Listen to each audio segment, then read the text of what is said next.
practice for the Monster Energy Series at Las Vegas. Here's your top 10. Chase Elliott, Ryan Blaney inserting himself between the Busch brothers. Trevor Bayne, your fast 5. Harvick, Buescher, McMurray, Stenhouse, Dillon. The top 10. The big story this morning is pit road and speeding. Now, NASCAR doesn't measure speed. They measure time over distance in each of the segments. But look at the top of this graphic. You'll see how many segments there were last year. And NASCAR has added a lot more timing lines. So the segments are shorter, and your opportunity to correct from a mistake is much briefer. Yeah, last year you could speed up, slow down, speed up, slow down. We saw that a lot. We see guys pass people in there as they were coming out of the pit box, speed up and slow down. Now, not so easy. So this is down at the NASCAR hauler, where crew members and team executives are taking snapshots of the NASCAR laptop there that displays each car's time through each segment, converted time over distance to a speed. Those boxes in red are speeding. Yeah, I know what's happening right now is a lot of cars are just coming on pit road, going in behind the wall, going back to their pit stall. They're not to their garage.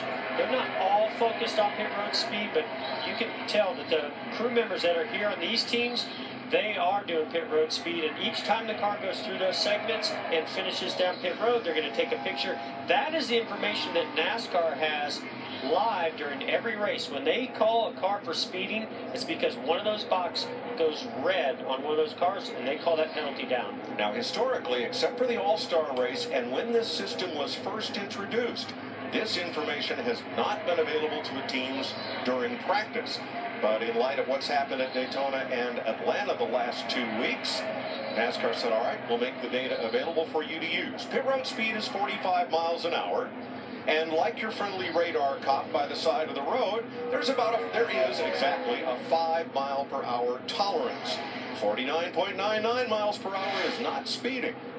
50 is. Last week, Kevin Harvick got gigged in 2 sections, 50.3 miles per hour and 50.07 miles per hour. Here he is again. Well, just like we've seen through inspection, there's tolerances on the templates that the teams push the limits on. Same thing with the teams on pit road. They're going to push it all the way to the limit, get as close. They cannot afford to give up time on the racetrack. They can't afford to give up time on pit road either. It just seems only fair that NASCAR would share this information with the teams. I mean, this is how we check it. This is how we monitor it. And so it gives you a chance to be sure you got it right. Now, Eric Jones is in timeout. So is Casey Kane and Martin Truex. Pre-qualifying inspection penalties for all 3. But here is how Eric Jones' team is going to deal with pit road for the rookie when they practice. Hey, Chris, when you read off mile per hour or whatever the safety is, you want me to reach that to Eric as we're coming down pit road? I think he's going to read off so Eric can hear it also coming down pit road. And that way, whatever is the first couple of segments, he can bump up or down based on that. All right, simple. Larry McReynolds? Yeah, you know, your penalty does not start, I think you made this point, Mike, until your own pit road. I found it interesting. Yeah, Casey Kane and you're sitting in Eric Jones's car, they were out there the minute practice started. Martin Truex Jr. in that 78, he just pulled out there, so his penalty just started.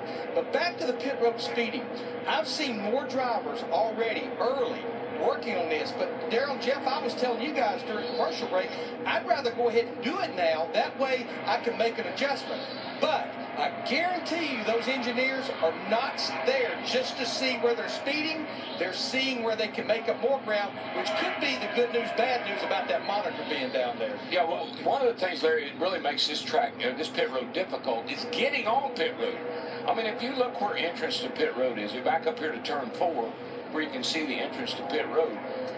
Getting a wide shot here, pulling back. Here you go. Look look where we are. Here's turn 4 over here. You're all the way around almost to the exit of that corner before you have to make that sharp turn down onto pit road. Well, that's hard to get a car under control. And you're carrying a lot of speed. It's a pretty abrupt transition there, DW. Remember how many pit road penalties there were last year at this race? Even our winner, Keselowski, had a penalty and rebounded from it. But, boy, now that they've added twice as many segments, it's really going to be challenging. And it's not just the number of segments, it's the length. The shortest segment is the final segment. The next shortest segment at 89 feet is the first segment.